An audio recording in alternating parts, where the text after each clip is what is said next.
ಅವ್ರು ನಿಮಗೆ ಮೊದಲೇ ಹೇಳಿದ್ರು ಕಲೆಕ್ಟರ್ ಆಗ್ತೀಯ ಅಂತೇಳಿ, ನಿಮಗೆ ಯಾವುದು ಆ ಥರದ್ದು ಯಾವುದು ಅರ್ಹತೆ ಇಲ್ಲದಂದ್ರೆ ಕೆಲವೊಂದು ಸ್ಪೆಷಲ್ ಬೇಸ್ ಮೇಲೆ ಇಲ್ಲಿ ಬರುವಾಗ ಆಯ್ತು ಕಲೆಕ್ಟರ್ ಆಗಿ ಜಿಲ್ಲಾಧಿಕಾರಿಯಾಗಿ ಸಾಧ್ಯನೇ ಇಲ್ಲ. 10 ವರ್ಷ ಆದ್ಮೇಲೆ 5-6 ಬ್ಯಾಚ್ ಎ ಸಿಗಳು ರಿಕ್ರೂಟ್ ಮಾಡಿರ್ತಾರೆ. 86, 87, 90, 91, 94, 95 ಅವ್ರ ಮೇಲೆ ಬಂದು ಕೂತ್ಕೊಳ್ಳೋದು ನಾನೀಗ 85 ಇನ್ನಲ್ಲೇ ಆದಂಗೆ. ಒಂದು 100-150 ಜನದ ಮೇಲೆ ಬಂದು ಕೂತ್ಕೊಂಡ್ರೆ ಎಷ್ಟು ಜನಕ್ಕೆ ಬೇಜಾರಾಗಿರ್ತದೆ, ಇವನ್ನೆಲ್ಲ ಇದ್ದೊಂದು ಬಂದ ಅಂತ. 11 to 96ಗೆ ಗುರುಗಳು ರಾಯಪುರದಲ್ಲಿದ್ದರು, ಹುಬ್ಳಿ ಧಾರವಾಡ ಮಧ್ಯೆ ರಾಯಪುರ.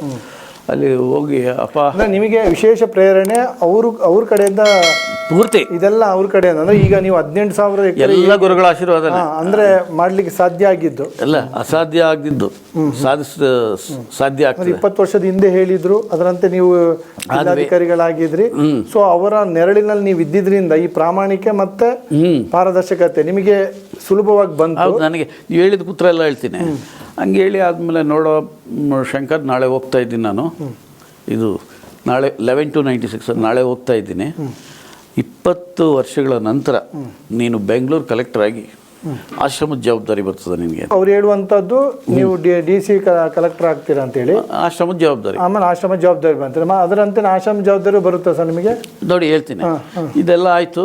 ಎಲ್ಲ ಮುಗಿತಾ ಇದ್ದಂಗೆ ನಾಳೆ ಹೋಗ್ತೀನಿ ಅಂದರೆ ನಾನು ನಾಳೆ ಹೋಗ್ತೀನಿ ಅಂದರೆ ಬಾಂಬೆ ಅಲ್ಲೆಲ್ಲ ಚುನಾಬಟ್ಟಿ ಆಶ್ರಮಗಳಿದ್ದಾವೆ ತಮಿಳ್ನಾಡು ಅಂದರೆ ಅಲ್ಲಿ ಹೋಗ್ಬೋದು ಅಂದ್ಕೊಂಡು ಸುಮ್ಮನೆ ಇದ್ದೆ. ಐಕ್ಯ ಜೀವ ತ್ಯಾಗ ಮಾಡಿದ್ರು. ಬಹುಶಃ ಹೋಗ್ತೀನಿ ಅಂತ ಹೇಳಿದ್ರೆ 11 to 96 ಅಲ್ಲಿ ಹೇಳಿದ್ದು, ನನಗೆ 12 to 96 ಅಷ್ಟಿಷ್ಟು ಜೀವನದಲ್ಲಿ ದುಃಖ ಆಗಿದ್ದು. ಅದೇ ಹೈಯೆಸ್ಟ್ 3 ಮಂತ್ಸ್ಗೆ ಒಬ್ಬರು ಜಡ್ಜ್ ಬಂದರು, district judge, family court. Shankar ಅವರೇ, ನಾನು ನಮ್ಮ ಗುರುಗಳು ಊರಿಗೆ ಹೋಗ್ತಾ ಇದ್ದೀನಿ, ನಿಮ್ಮ ತಹಶೀಲ್ದಾರ್ ಕಳಿಸ್ಕೊಡ್ತೀರಾ ಅಂತ. ಇನ್ನು ಡಿಸ್ಟ್ರಿಕ್ಟ್ ಜಡ್ಜ್ ಅಂದರೆ PDJ, principal district and session judge, ಕಳಿಸ್ಬೇಕಲ್ಲ. ಆಯಿತು ಕಳಿಸ್ತೀನಿ. ಯಾರು ಸರ್ ಅಂತ ಕೇಳಿದೆ. ಬಾಬಾ ಹೆಸರು ಹೇಳಿದ್ರು. ಯಾದಗಿರಿ ಸಬ್ ಡಿವಿಷನ್ ಅಂತ ಗೊತ್ತೇ ಇಲ್ಲ, ಬಾಬಾ ಹೆಸರು ಹೇಳಿದ್ರು. ಅಯ್ಯೋ ನಾನೇ ಬರ್ತೀನಿ ಸರ್ ಅಂತಂದೆ. ಹೇಗೆ ನಿಮ್ಗೆ ಹೆಂಗೆ ಅಂತ ಕೇಳಿದೆ. ಗುರುಗಳು ಸಾಕ್ಷಾತ್ ದತ್ತನ ಅವತಾರ ಅವರು, ಭಾಳಷ್ಟು ಅನುಭವಗಳಾಗಿದ್ದಾವೆ ನನಗೆ, ಬಿಡಿ ಹೇಳೋದು ಭಾಳ ಇದೆ, ನಾನು ಬರ್ತೀನಿ ನಡ್ರಿ ಅಂತಂದೆ. ಅವ್ರು ಹಂಗೆ ಹೇಳಿದ್ರು. ಒಂದು ಹೇಳ್ತೀನಿ ನಿಮಗೆ ಅಂದರೆ ಏನು ಹೇಳಿ ಅಂದೆ. ಡಿಸೆಂಬರ್ 25ಕ್ಕೆ ಹೋಗಿದ್ರಂತೆ ಗುರುಗಳ ಹತ್ರ. ಅಪ್ಪ ಈ ತಿಂಗಳಲ್ಲಿ ರಿಟೈರ್ ಆಗ್ತಾ ಇದ್ದೀನಿ 6 ದಿವಸ ಅಂತ. ನಿನ್ನೆ ಯಾರೋ ರಿಟೈರ್ ಮಾಡೋದು, ಹೋಗೋ ಇನ್ನೂ 6 ವರ್ಷ ಇರ್ತೀಯ ಅಂದ್ರಂತೆ ರಿಟೈರ್ ಆಗೋ ಏಜ್ಗೆ. ಅದಕ್ಕೆ ಗುರುಗಳ ಬಗ್ಗೆ ಅವ್ರಿಗೆ ನಂಬಿಕೆ ಇದೆ, ಭಕ್ತಿ ಎಲ್ಲ. ಆಮೇಲೆ ಸುಪ್ರೀಂ ಕೋರ್ಟ್ ಜಡ್ಜ್ ಪ್ರೊನೌನ್ಸ್ ಮಾಡಿದ್ರಂತೆ 30th ಯಾರ್ಯಾರು ರಿಟೈರ್ ಆಗ್ತಾ ಇದ್ದಾರೆ PDJಗಳು ಅವರು ಫ್ಯಾಮಿಲಿ ಕೋರ್ಟ್ ಜಡ್ಜಸ್ ಆಗಿ ಮುಂದುವರಿಬೇಕು 6 ವರ್ಷ ಅಂತ. ಹಂಗಿದ್ದೀನಿ ಶಂಕರ್ ಅವರೇ ಅಂದರು. ಆಮೇಲೆ ನಮ್ಮ ಪವಾಡ್ಗಳು ಅವ್ರು ಹೇಳಿದ 6 ದಿನ ಅಲ್ಲಲ್ಲಿ ಅವರು 6 ವರ್ಷ ಆಯ್ತು, 6 ವರ್ಷ ಬಂತು. ಅದು ಗುರುಗಳು ಹೇಳಿದಾಗೆ ನಡೀತಾ ಬಂತು. ಸೊ ನಿಮಗೆ ಆ ರೀತಿ ಪ್ರೇರಣೆ ಅವರಿಂದ ಸಿಕ್ತು? ಅಲ್ಲ, ಮೊದಲಿಂದನೂ ಗೊತ್ತಿತ್ತು. ಅಲ್ಲಿ ಹೋದ್ಮೇಲೆ ನೋಡಿ, ಅಲ್ಲಿ ಪೋಸ್ಟಿಂಗ್ ಆಗಿರೋದಲ್ಲಿ ಬಾಬಾ ಅವ್ರು ಹುಟ್ಟೂರು ಅಂತ ಗೊತ್ತಾಯ್ತು. ಅಲ್ಲಿ ಗೊತ್ತಿಲ್ಲ ನನಗೆ. ಇನ್ನೊಂದು ಹೇಳ್ಬಿಡ್ತೀನಿ. ಅಲ್ಲಿ ಹೋದ್ವಿ, ಒಂದು ಊರಿಂದ ಆಚೆ ಮೇನ್ ರೋಡಲ್ಲೇ ಪರ್ಸನಹಳ್ಳಿ ಅಂತ, ಸುರಪುರ ತಾಲೂಕು, ಕೆಂಬಾವಿ ಹೋಬಳಿ, ಪರ್ಸನಹಳ್ಳಿ ಅಂತ ಹಳ್ಳಿ. ಒಂದು 300-400 ಮನೆಗಳಿದ್ದಾವೆ ಮೇನ್ ರೋಡಲ್ಲಿ. 10 ವರ್ಷ ಮಗು ಇದ್ದಾಗೆ ಬಾಬಾ ಅವ್ರ ಪವಾಡ, ಜಾಸ್ತಿ ಪವಾಡಗಳಿದೆ, ನಿಮ್ಗೆ ಟೈಮ್ ಇಲ್ಲ ನಿಮಗೆ, ಭಾಳಷ್ಟು ಪವಾಡಗಳು. ನೀವು ಒಂದೇ ಮಾತಲ್ಲಿ ಹೇಳ್ಬೇಕಂದ್ರೆ, ಶಿರ್ಡಿ ಸಾಯಿ ಬಾಬಾ, ಗುರು ರಾಘವೇಂದ್ರ ಸ್ವಾಮಿ ಅವ್ರ ಪವಾಡಗಳನ್ನ ನೀವು ಸಿನಿಮಾಲ್ಲಿ ನೋಡಿದರೆ, ನಾನು ಕಣ್ಣಾರ ನೋಡಿದ್ದೀನಿ. ಒಂದು 2-3 ಹೇಳ್ತೀನಿ. ಬೆಂಗಳೂರಿಂದ ಬಿಜಾಪುರಕ್ಕೆ ಹೋಗ್ಬೇಕಾದ್ರೆ Fiat ಕಾರ್ ಇತ್ತು. ಅದು ಪೆಟ್ರೋಲ್ ಆಗೋದ್ರೆ ಡ್ರೈವರ್ ಬೈತಾ ಇದ್ರು, ಏನೋ ಅಲ್ಲ ಅಪ್ಪ ಗೊತ್ತಾಗಿಲ್ಲಪ್ಪ, ಕ್ಯಾನು ನೀರು ತಗೊಂಬರ ಅನ್ನೋರು, ಮುಟ್ಬಿಟ್ಟು ಹಾಕ್ಕೊಂಡು ನಡಿ ಅನ್ನೋರು. ಆಮೇಲೆ ಕರೆಂಟ್ ಹೋದರೆ ಜನ್ರೇಟ್ರ್ ಇಲ್ಲ ಅಂತೆಲ್ಲ ಅಂತಂದರೆ ಡೀಸೆಲ್, ಒಂದು ತಮಗೆ ನೀರು ತಗೋಪ ಅನ್ನೋರು. ಆ ಕಡೆ ಭಾಷೆ ತಮಗೊಂದು ಚಂಬು ತೊಗೊಂಡೋಗಿ ಲೀಟ್ರ್ ಹತ್ತಿ ಹಿಂಗೆ ಹಾಕಿ ಒಂದು ಮ್ಯಾಚ್ ಬಾಕ್ಸಿಲ್ಲ ಒಂದು ಕಡ್ಡಿ ತಗೊಳ್ಳೋನವ್ರು. ನನ್ನ ಬಿಟ್ರೆ ಇದು 4ರಷ್ಟು ಬ್ರೈಟಾಗಿ ಉರಿತಾ ಇರೋದು. ಸಂದರ್ಭಕ್ಕೆ ಅನುಗುಣವಾಗಿ ಪವಾಡಗಳು ಮಾಡೋದು ಹೇಳ್ತಾ ಇದ್ರು ಗುರುಗಳು. ಅಂದ್ರೆ ನಿಮಗೆ ಅಂದ್ರೆ ಅದೆಲ್ಲ ನೀವು ಕಣ್ಣಾರೆ ನೋಡಿರೋ ಅಂದ್ರೆ ಅದ್ರಲ್ಲಿ ಕ್ವಶನ್ ಮಾರ್ಕ್ ಇಲ್ಲ ನಿಮಗೆ? ಖಂಡಿತ ಇಲ್ಲ. ಯಾಕಂದ್ರೆ ಈಗ ನೀವು ಪೆಟ್ರೋಲ್ ಖಾಲಿ ಆದಾಗ ಅವರು ನೀರ್ ತರ ಕೇಳಿಯೇ ಆಗಿದ್ದು ನಿಮ್ಮ ಕಣ್ಣಲ್ಲಿ ನೋಡ್ತಾನೆ ಆಗಿರುವಂಥದ್ದು. ಆಮೇಲೆ ನನಗೆ ನಂದೇ ಒಂದು ಪವಾಡ ಹೇಳ್ತೀನಿ. ಹೋಗಿ ಒಂದು 8 ಡೇಸ್ ಗುರುಗಳ ದರ್ಶನ ಪಡ್ಕೊಂಡು 8ನೇ ದಿನಕ್ಕೆ ಬೆಂಗಳೂರಿಗೆ ಹೋಗ್ಬೇಕು ಅಂದ್ರೆ, ಆಮೇಲೆ ಇಲ್ಲ ಗುರುಗಳನ್ನ ಕೇಳಿ ಹೋಗ್ಬೇಕು ಅಂದರು. ಈಗ ಕೇಳ್ಬಿಟ್ಟು ಹೋಗೋಣ ಅಂದ್ಬಿಟ್ಟು ಟಿಕೆಟ್ ಬುಕ್ ಮಾಡಿಸಿ, ನಾನು 2 ದಿವಸ ರಜೆ ಎಲ್ಲ ಹಾಕಿ ಹೆಡ್ಕ್ವಾರ್ಟರ್ಸ್ ಬಿಡ್ಲಿಕ್ಕೆ ಪರ್ಮಿಷನ್ ಎಲ್ಲ ಬರೆದು, ಸ್ಟಾಫ್ಗೆಲ್ಲ ಗೊತ್ತು ರಜಾ ಸಾಹೇಬರು ಬೆಂಗಳೂರಿಗೆ ಹೋಗ್ತಾರೆ ಅಂತ. ಡ್ರೈವರ್ ಮಾತ್ರ ಬಾಪ ಸಾಯಂಕಾಲ ಕೇಳ್ಬಿಟ್ಟು ಹೋಗ್ಬೇಕು ಅಂದ್ರಲ್ಲ, ಲಗೇಜ್ ಎಲ್ಲ ಜೀಪಲ್ಲಿ ಇಟ್ಕೊಂಡು ಗುರುಗಳ ಹತ್ರ ಹೋಗಿ, ಅಪ್ಪ ನಾನು ಬೆಂಗಳೂರಿಗೆ ಹೋಗ್ತೀನಿ ಅಂದರೆ, ಹೋಗ್ಬೇಡ ಬೇಡ ಅಂತ ಹೇಳಿದ್ರು. ಯಾಕೆ ಇಲ್ಲಪ್ಪ ಹೋಗೇಬೇಕು ಅಂತಂದ್ರೆ ಟಿಕೆಟ್ ತಗೊಂಬಿಟ್ಟಿದ್ದೀನಪ್ಪ ಅಂತ.